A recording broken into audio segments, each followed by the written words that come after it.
kita kembali ke atas, bicara tentang media sosial tadi. Kalau bisa Anda lebih cerdas cari tahu nama pasangan selingkuhnya maksudnya ya.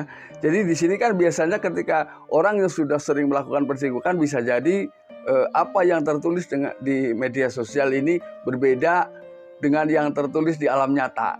Baik nama maupun tempat biasanya suka dibuat berbeda ya.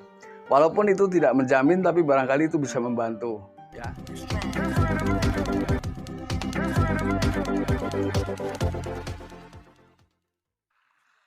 Assalamualaikum warahmatullahi wabarakatuh. Kembali lagi bersama saya Kang Kumis. Kali ini Kang Kumis kembali menemani sahabat semua, tentunya di channel Kang Kumis, channel yang selalu membahas seputar permasalahan kehidupan rumah tangga, percintaan hingga masalah perselingkuhan. Lengkap ada di sini ya.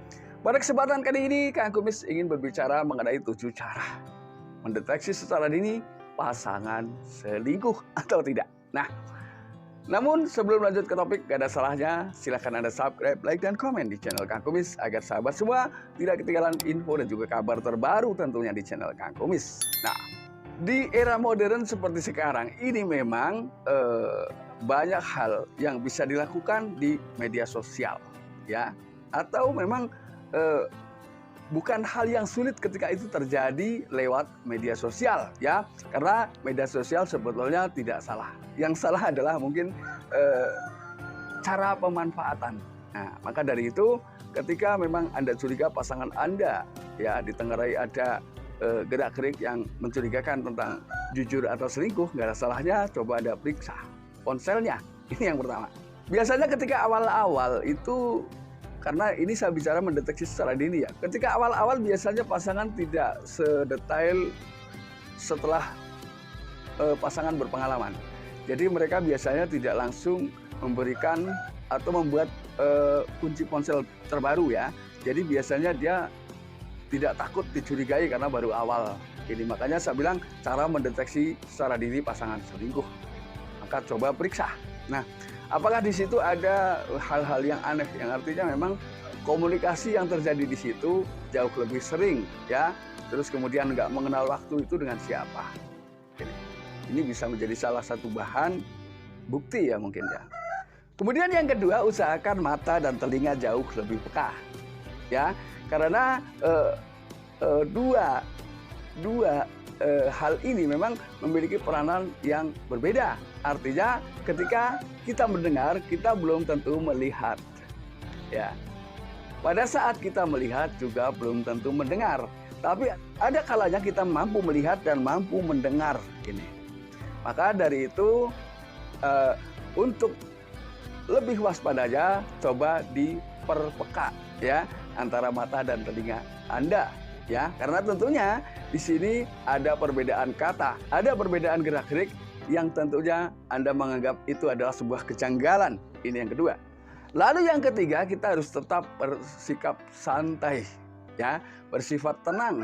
Jadi sebelum Anda yakin bahwa pasangan Anda betul-betul melakukan hal yang Anda takutkan, Anda juga tidak boleh panik ya. Begitu pula dalam penyampaian walaupun Anda sudah memiliki bukti ya.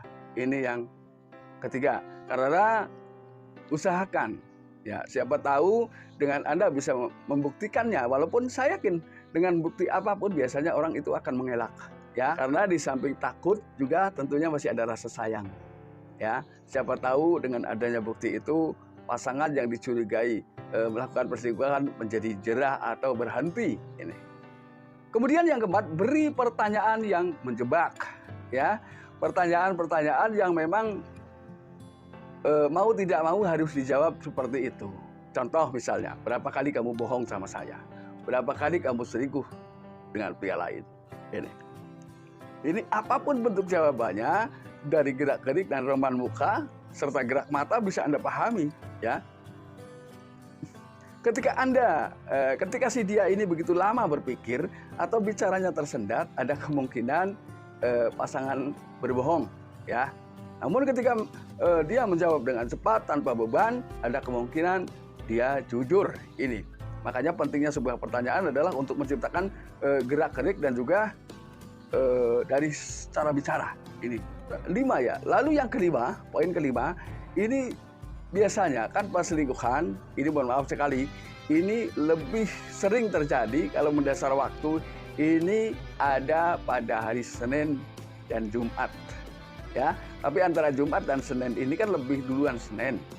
Maka dari itu ketika Anda mengawali kerja biasanya kan dari Senin. Karena kenapa itu terjadi? Karena selama 2 hari ya pasangan Anda sudah sibuk melayani Anda.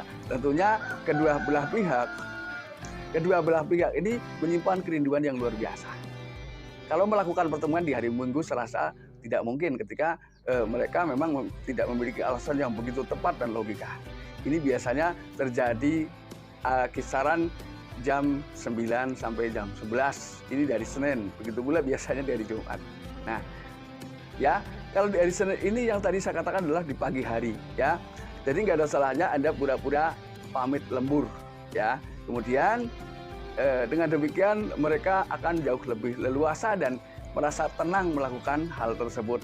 Karena ada kemungkinan bisa jadi model-model seperti itu justru dilakukan di rumah pelaku, ya. Biasanya jarang keluar rumah.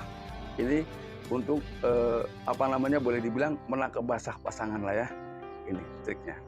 Lalu kemudian biasanya sekalipun sudah kepergok, mereka punya alasan yang sangat ngotot biasanya. Dia akan melakukan ada suara yang lebih tinggi dan gerak-gerik yang lebih tepat biasanya. Nah, itu yang berikutnya, yang keenam adalah perhatikan gerak-geriknya. Tentunya apapun yang dilakukan ketika hal tersebut memang bukanlah sebuah kejujuran, maka akan tersendat dalam melakukan gerakan maupun berbicara. Ini. Lalu kemudian Anda juga bisa, yang terakhir ya, kita kembali ke atas bicara tentang media sosial tadi. Kalau bisa Anda lebih cerdas cari tahu nama pasangan selingkuhnya maksudnya ya. Jadi di sini kan biasanya ketika orang yang sudah sering melakukan perselingkuhan bisa jadi apa yang tertulis di media sosial ini berbeda dengan yang tertulis di alam nyata. Baik nama maupun tempat biasanya suka dibuat berbeda ya. Walaupun itu tidak menjamin tapi barangkali itu bisa membantu ya. Nah sahabat Kang Kumis, mudah-mudahan apa yang Kang Kumis sampaikan bisa bermanfaat buat sahabat semua. Hal ini semata-mata karena kita semua tentunya ingin menjaga keutuhan dan keharmonisan rumah tangga. Jadi kecurigaan tidak selamanya benar, tapi kehati-hatian juga tidak begitu salah.